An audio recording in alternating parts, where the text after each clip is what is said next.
Okay. Hello. This is my NASA Exoplanet machine learning model.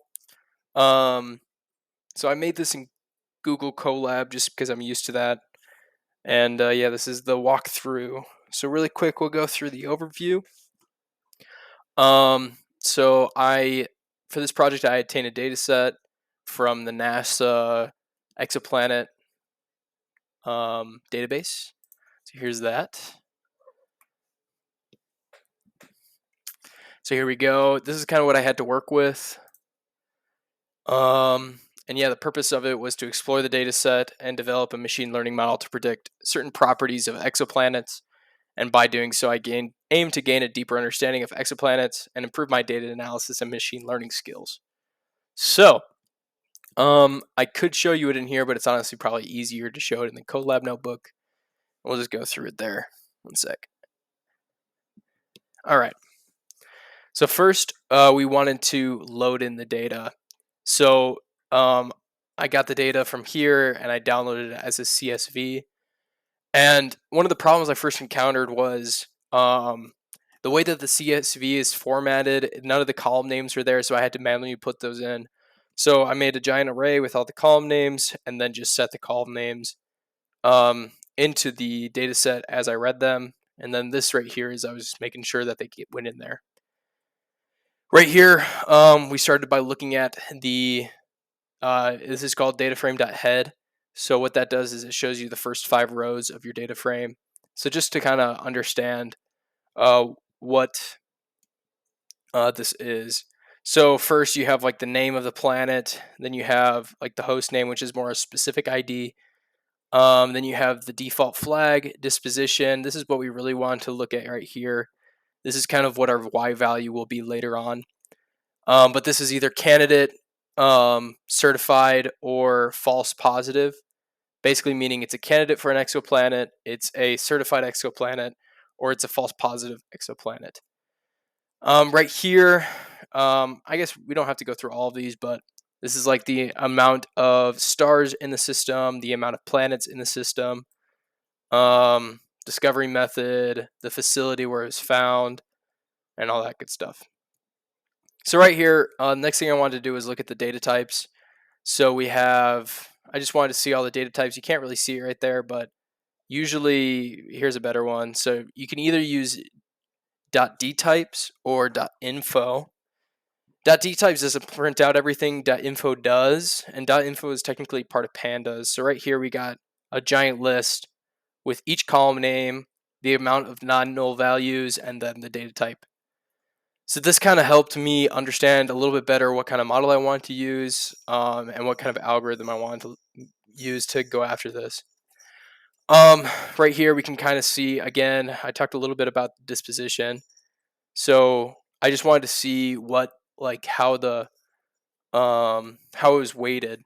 So I saw that there was 2,000 confirmed, 1,370 that were candidates, and 311 that are false positives. So right off the bat, we can see that it's pretty imbalanced. And later on, we're going to have to, right here, I say the above code section is important since we have to find if the candidate is an exoplanet or not. So this is kind of what our target value is. So later on, I split the data according to this, but we'll get to that later. So right here, and also I just give you this little thing. Since I'm not an astrology major, not astrology, astronomy major, I'm not going to act like I know everything. There was a lot of research that went into this. So right here we have the first visualization that I made, distribution of planet radius, and I used Plotly Express. So Plotly Express is really nice. It's pretty straightforward. You first use the library name, and then you put what kind of chart you want, and then you define where the data is coming from, what your x-axis is going to be. You can also put in your y-axis, but for this I just wanted to have count as my y-axis. And then you can change the title, you can change the labels based on what this is. You can change the height. This is just an update layout function to make these bars a little bit smaller and the margins on the side look nice. But right here we have a distribution of planet radius. So each We can zoom in actually. So the nice thing about Plotly Express, you can zoom in doing like this. They're interactive graphs. So we're going to zoom in. Oops. If you do that, you can just back out, which is nice. We'll go a little bit closer. So you can see that right here, most of the planets are within a planet, like an Earth radius. So in the data set, these are leveled in Earth radiuses. So 0 being like it's the same Earth radius. And right here, you also have, it says negative 2.5 to 2.5. So this is like either negative 2.5 Earth radiuses to 2.5 Earth radiuses, and anything in the middle. So we had most of them being kind of like in this corner. So we can see that most exoplanets have the same radius as Earth. They're about the same size. Right here, I talk about it a little bit more.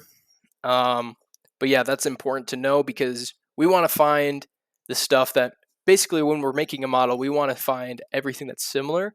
So then we can train the model to say, okay, we know that the planet radius, a lot of those exoplanets are in the same radius. So we want to really focus on that. And when we put these into a machine learning model, that's called creating a feature. And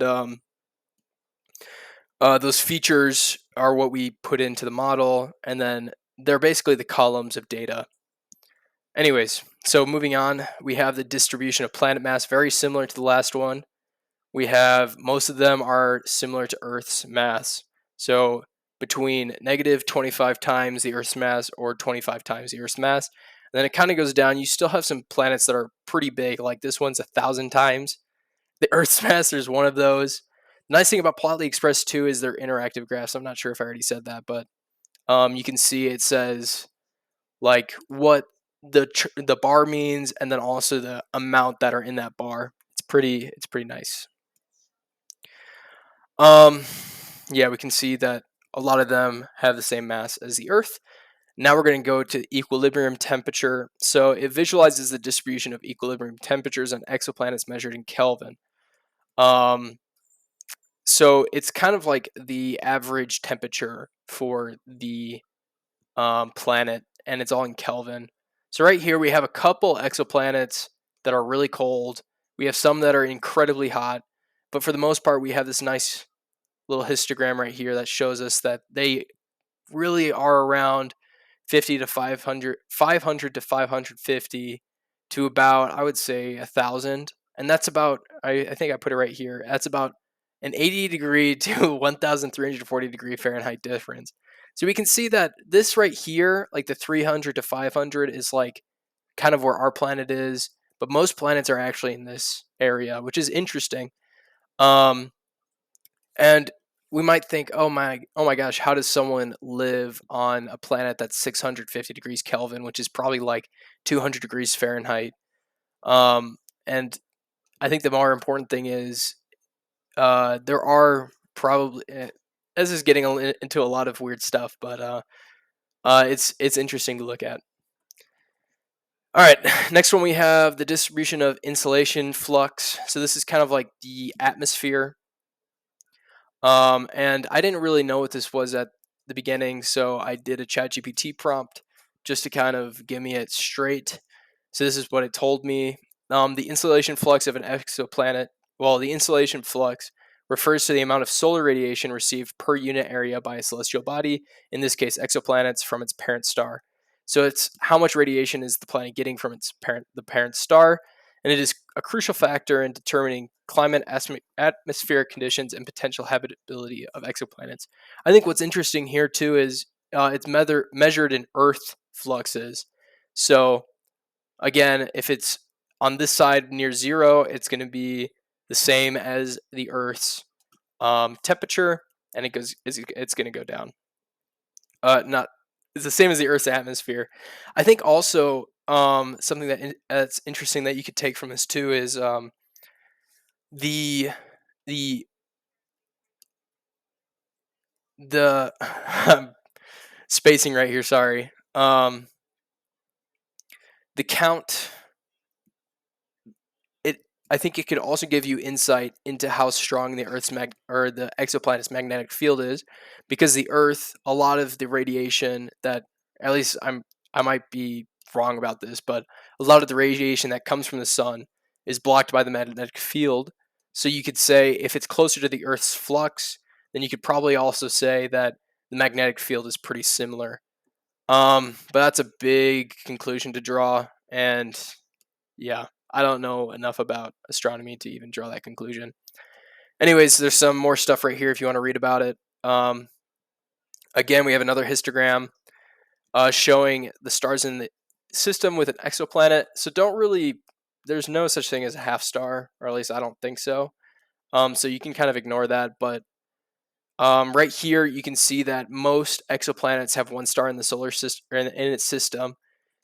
And then some have 2 stars and some have 3 stars, but for the most part, it's 1 star, which is also important. And what we're really trying to find here is we're trying to find areas, features where a lot of the exoplanets share a lot of the same values. So we want to find those features, and that's what we're doing right here. And then last thing is we want to see what the distance each planet has from its respective star in its system. And most of them, so this is the semi-major axis of the planet's orbit. And yeah, so we can see that most of them fall within this range. So based on that, I'm going to set my features to the planet radius, the planet mass, the equilibrium temperature, the insolation, the number of stars in the system, number of planets in orbit, and then I did another one right here. It's the number. Oh wait, the orbital distance that planet has from the sun, and then the number of planets in the system. And those are our features that we're going to use.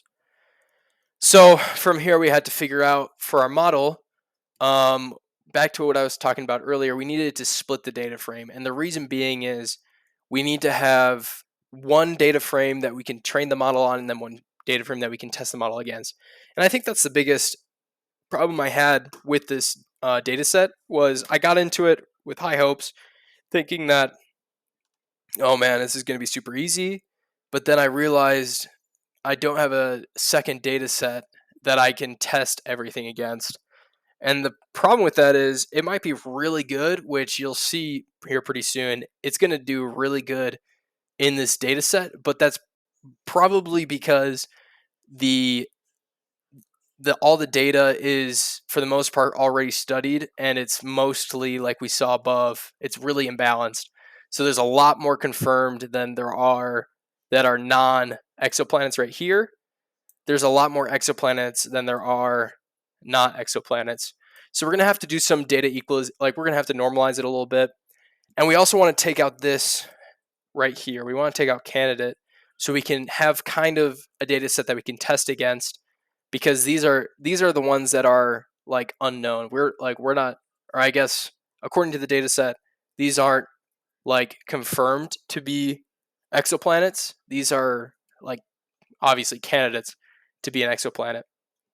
And then the false positive meant that it was at once thought to be an exoplanet, but then later revealed that it was not an exoplanet. So technically, you can say a false positive is really a negative.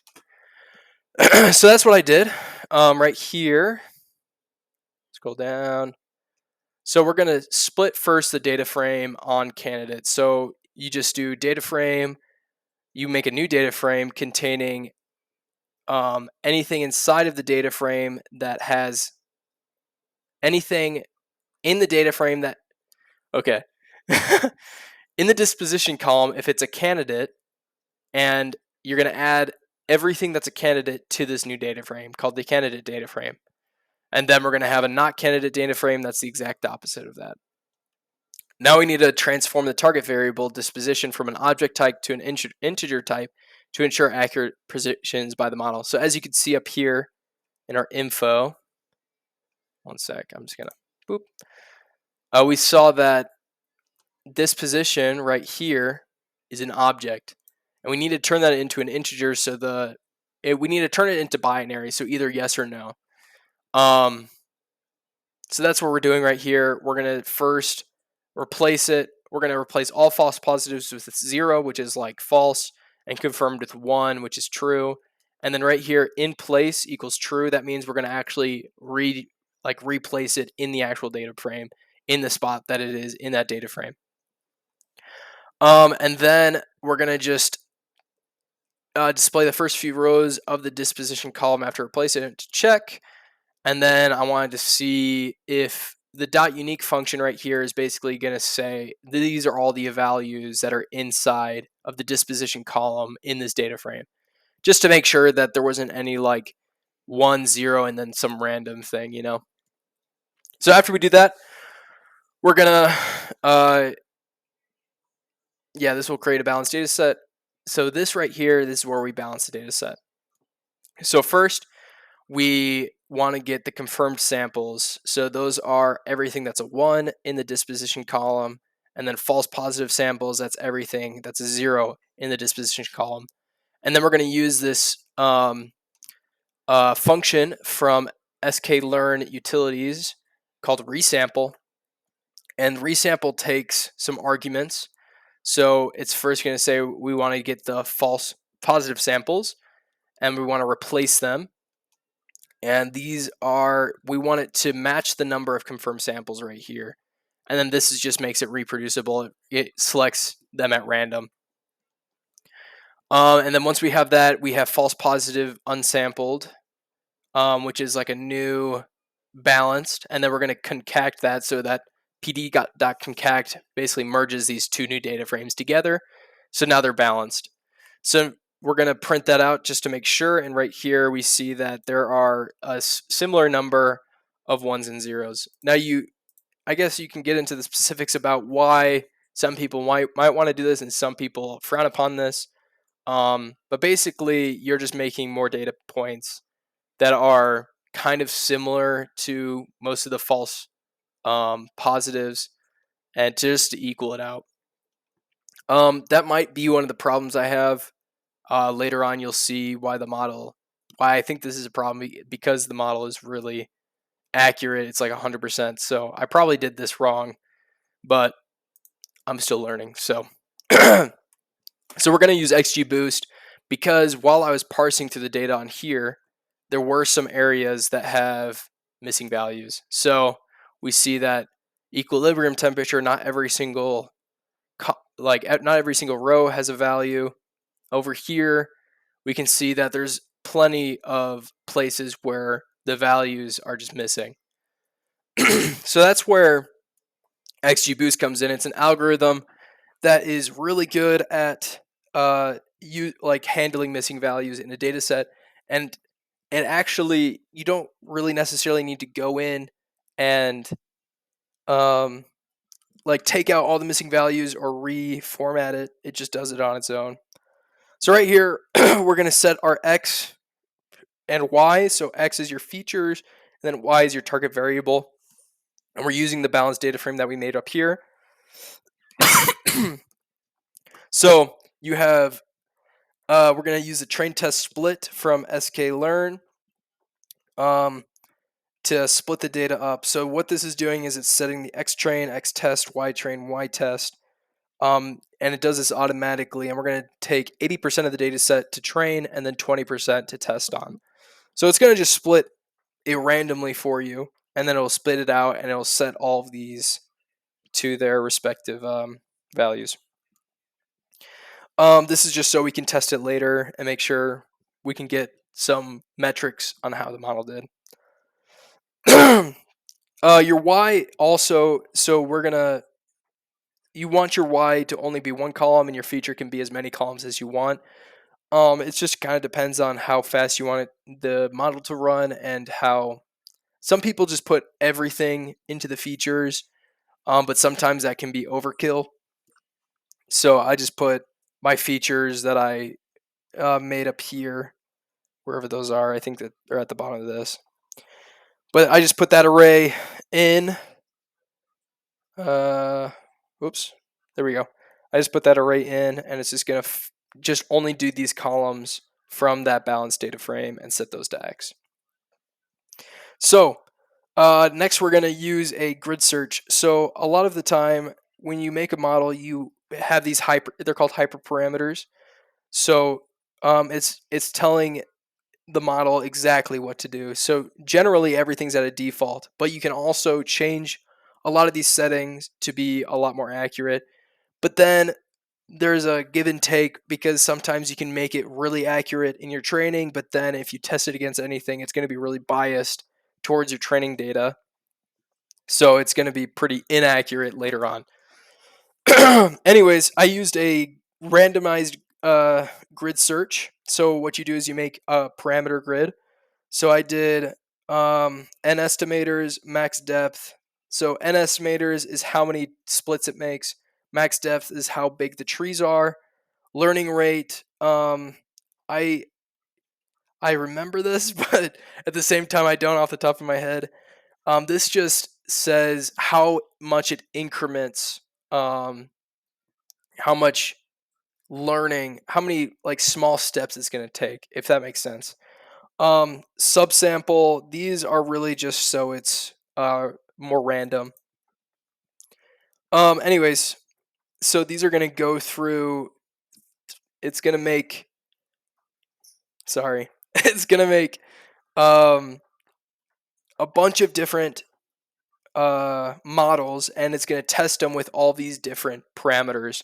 So it's going to do 103.01, 0.5, 0.5, and it's going to run that model a bunch of times, and then it's going to go through each different parameter, and it's going to do that over and over again until it finds the best parameters from that. And right here we have, usually you have to make more parameter grids, but for this one, which is why I think I did it wrong, just off the first one, we had 100% prediction rate, which is kind of concerning, but we found that subsample, the best value was 0.7, best n estimator's value was 200, best max depth was 5, best learning rate was 0.11, and then best column sample by tree was like about 90%. If you wanted to, you can make another parameter grid and you take 5 and then you put 6, 7, put 5, 6, 7, and then you could see if you increase the depth, if it does better basically. And you could keep doing these parameter grids over and over. Anyways, this is me running it. So you got to first initialize the classifier model. So it's called XGB classifier for XGBoost classifier. And then you run a random search. So you set this variable to random search, and then you run this function. So you put in your model, that's your estimator, and then your parameter grid, your iterator, what you want to score it by. And then these verbose just basically means, do you want to output everything that it's saying or only a certain little amount, or do you want to output nothing? And then random state is just for repeatability. And then we're going to fit the randomized search model, and it's going to do over and over and over and over again. Right here we have what this spit out. So it fit 5 folds for each of the 50 candidates, totaling 250 fits. So it's going to run this model 250 times. So sometimes what can happen though is if you don't have this, if you have a lot of parameters that you're testing, it's going to run it a bunch of times, and it's going to take forever for it to run. But for this one, I think it only took 20 seconds. I've had it in the past, it's taken up to an hour for more complex models. So then we're going to actually fit the model using these best parameters. So best parameters equals the best parameters, and the best model equals the classifier with the best parameters inputted into it off of the array that we get right here. And then we're going to fit that model to our training data. So it's going to kind of go through the data, and it's going to learn from that. And then we're going to use that fitted model to predict the new Y based off of our testing data. So you remember when we split our data into training and testing, it is now going to take that testing section, and it's going to it's going to test. It's going to predict off of that test, and it's going to give us our new predictions. And then we just wanted a good report using the sklearn metrics classification report, and this is what that gives us. So normally I've had other projects. This is concerning. So whenever you see 100%, that means you probably did something incorrect somewhere. But I've spent a lot of time on this. I have no idea where, and it's probably just because I have not a lot of experience in this. Anyways, here is our Y predictions, just in zeros and ones. So yes, no, yes, yes, yes, yes, no, yes, and all that good stuff. So now we're going to create a confusion matrix. This is kind of how you see how your, if you don't have 100%, usually this looks a little bit better, but like better in the sense that there's more false positive and false negatives. So the way a confusion matrix works, we have a table right here. So we're just going to use the confusion matrix library or confusion matrix function from the sklearn metrics library, and you just plug in your predictions, and then you make a confusion matrix off of that. So you have your true axis and you have your predicted axis, and these are true positive, true negative, or wait, no, true negative, true positive, and then false positive, false negative. So we can see that we got 100%, which again is probably not correct, but who knows. Anyways, next we're going to test the model against our other data frame that we created way back at the top.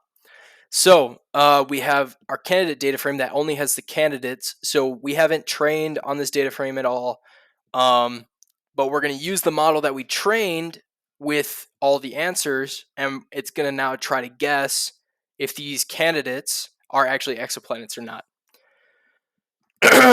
So we're going to make some predictions based off of that model that we have above, and we're going to use the dot predict to get, we're going to use dot predict, and then we're going to put in our features and that stuff.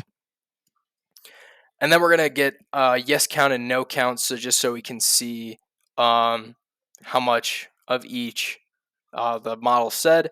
So from our predictions, our model thinks that 40% of the planets that are in the candidate data frame are exoplanets, and then 1,330 are not.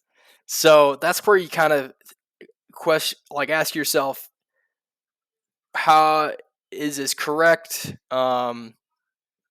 Yeah. But based on the data that we gave it, it thinks that 40 of them are and 1,330 are not. And then I had it print out the IDs of those candidates, and then we're going to do the exact same graphs that we did at the top down here below, just to kind of confirm or deny what we kind of inferred at the very beginning. So if you remember at the very beginning, we said that most exoplanets have the same Earth radius. Has the same radius as Earth, so this one basically confirms that. It's saying like the ones that it thought that are candidates, it has a very similar Earth radius.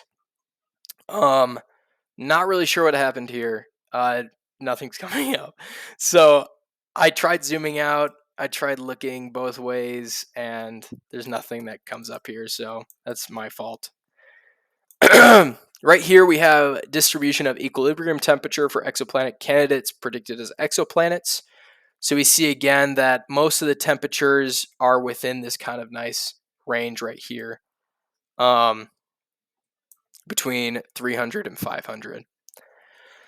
Then we have, they're all within 162 Earth fluxes, which is actually within the biggest bar in the very first chart that we gave.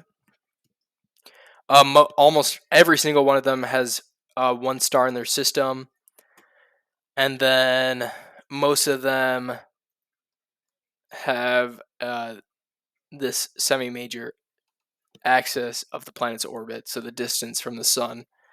And yeah, so that was my project, my model, and some data exploration and some graph making. That's basically everything.